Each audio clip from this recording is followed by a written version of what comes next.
Hey guys, so today I'm going to be taking a look at how accurate the polling data was in the Senate election in each of the 35 Senate seats that were up for grabs. So this is going to be quite a structured video. I'm going to go over each of the results done. The final results. Now, some of these may have changed in the state of Arizona when I was writing down all the information. The Republican there was up one, but it looks like the Democrat is going to win there. So, and then also in the state of Florida, the race has tightened. So, we're actually going to start off with the swing state of Arizona. The average polling had the Republican up one. And the final results, I believe, show the Democrat there, Kristen Sinema, up by about one. So overall, the net swing was 2 points in favor of the Democrats, which puts it 2 points in favor of the Democrats into the tilt Democratic column. Now in California, 2 Democrats on the ballot, so I'm going to put it in the safe Democratic column just for that reason alone. Now, in Connecticut, the average poll showed the Democrat there leading by 18.25. The final results was Democrat winning there by 19.7. You know what? I'm actually going to change how I'm doing this. If it's within 3 points, I am going to keep it in the toss-up column. If the polling is outside of 3 points in favor of one party or the other, I'm going to put it in their column, just in the safe column. So that's what I'm going to do from now. So in Connecticut, it was within the margin, so it goes into the in the toss-up column. In Delaware, the polling showed the Democrat there winning by 37 points, and actually he went on to win by 22.2 points, so 37 minus 22.2. That is 14.8 point swing in favor of the Republicans, so put that in the Republican column because the Republican outperformed polling outside of 5%. Now, in the state of Florida, it has not been called, but it looks like either one of them could win. It doesn't matter though, because Bill Nelson in the final polling showed him leading by 2.4%, so I keep that one in the toss-up column. The polling was within 5%. Now in Hawaii, we didn't have any polls that were done in the state of Hawaii, so I'm just going to put that in the safe Democratic column because Mays v. Hirono won by 42.2%. Now, in the state of Indiana, the Republican actually won by 8.4%. The final average there had the Democrat leading by 1.3%, so we put that in the Republican column. Now, in the state of Massachusetts, the average polling showed the Democrat leading by 24.8. Final results showed it leading by 24.4, so keep Massachusetts in the correct column. Now, in the state of Maryland, the polling showed the Democrat leading by 23. He went on to win by 33, so we can put that in the safe Democratic column because the Democrat outperformed the polling there in the state of Maryland. Now, in the state of Maine, the average poll showed the independent there leading by 22.3. He went on to win by 19.6, so keeping that in the toss-up column. Now, in the state of Michigan, the polling showed the Democrat there leading by 8.3. She went on to win by 6.4, so keep that in the toss-up column. In the state of Minnesota, the polling showed the Democrat winning by 23%, and she went on to win by 24.1%, so that keeps it in that column. Now, in the Minnesota special election, Tina Smith won by 10.6%, and the polling showed her up 7%, so that keeps it in the correct column. Now, in the state of Missouri, Josh Hawley, he won by 6%. I've got my calculator here. So he outperformed polling by 5.4%. So that goes into the Republican column in the state of Missouri. In Mississippi, the polling showed the Republican there, Roger Wicker, winning by 28%. He went on to win by 19.6%. So the polling actually underestimated the Democrats there. So as crazy as it sounds, it goes into the Democratic column.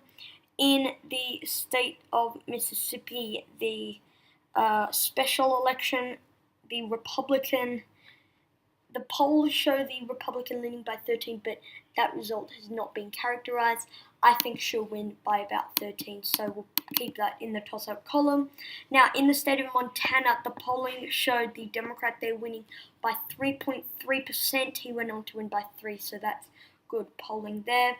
In the state of North Dakota, the Republican was winning by 9% in the average of polls. He went on to win by 10.8%, so that keeps it in the toss-up column. Now, in the state of Nebraska, there was no polls done in this state, and the final results was the Republicans winning by 20, so put that in the safe Republican column.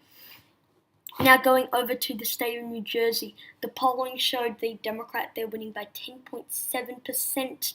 He went on to win by 9.3%, so that's good polling there. Now in the state of New Mexico, it showed the Democrat there winning by 17. He went on to win by 23, so 23 minus 17. That's 6%, so the polling underestimated the Democrats, so that goes into the Democratic column. Now, in the state of Nevada, the average polls showed a tie. The Democrat there went on to win by 3.7%, so Jackie Rosen winning that one, keeping it in the toss-up column. Now, in the state of New York, the average poll showed the Democrat there leading by 24. However, the final results was 33.2, so the polling wasn't too accurate in that state. Sorry about that, 24. So the Democrat outperformed polling there by 9.2, so put that into the Democratic column. Now, in the state of Ohio, the polling showed the Democrat there winning by 7.5. He went on to win by 6.4, so keep that in the toss-up column. Same thing with the state of Pennsylvania. Polling showed Democrat winning by 14.3. And the final results was 12.8 for the Democrats there. In the state of Rhode Island, the average poll showed the Democrat there, Sheldon Whitehouse, winning by 20.6. He went on to win by 23 as expected. Now, in the state of Tennessee, the polling there went from 10.8% for the final results for Marsha Blackburn. The average poll showed her winning by 5.2, so 5.6% of overestimation there for the Democrats. That goes into the Republican column. Now, in the state of Texas, 6.8% minus 2.6%. 4.2% of overestimation for the Republicans. That narrowly ends up in the toss-up column, but if Beto O'Rourke had been able to close the gap, it would have gone into the Democratic column. Now, moving on to the state of Utah, the Republican there won by 31% in polling. He went on to win by 30.9% in the actual results, so pretty much spot-on polling there. In the state of Virginia, the average poll showed the Democrat winning by 16.5%, and he actually won by 15.8%. So that would keep it in the toss-up column. Now, in the state of Vermont, of course, Bernie Sanders winning there by 38.5% in the polling, 40% in the actual results. No surprise there whatsoever. In the state of Washington, Maria Cantwell winning by 14% in polling, 17.2% on the final results. Pretty accurate polling there. In the state of Wisconsin, 10.6% in the polling, 10.8% in the final results. Again, spot on polling in that one. And then in the state of West Virginia, the polling showed the Democrat winning by 5. He actually won by 3.2, so slight underestimation for the Republicans there, but still keeps it in the toss-up column. Now, in the state of Wyoming, of course, the Republican winning there. There were no polls done in this, so I have to put it in the toss-up column. So, overall, this map looks really, really weird. 23 states out of the 35, I believe, had correct polling within 5%. So overall, I would say that's pretty good. A few of the ones they could have had better polling: Texas, big overestimation for the Republicans; Washington, other states where there was slight underestimation, I would say, for the Democrats in West Virginia, Florida, a few other states, but yeah. So 6 Democrats overperformed the average polling by more than 5%. 6 Republicans were underestimated. So 6 Democrats underestimated, those being ones in the states of California, Hawaii, New Mexico, Mississippi, Maryland, and New York, and then the Republicans that were underestimated: Tennessee, Indiana, Missouri, Nebraska, and Wyoming.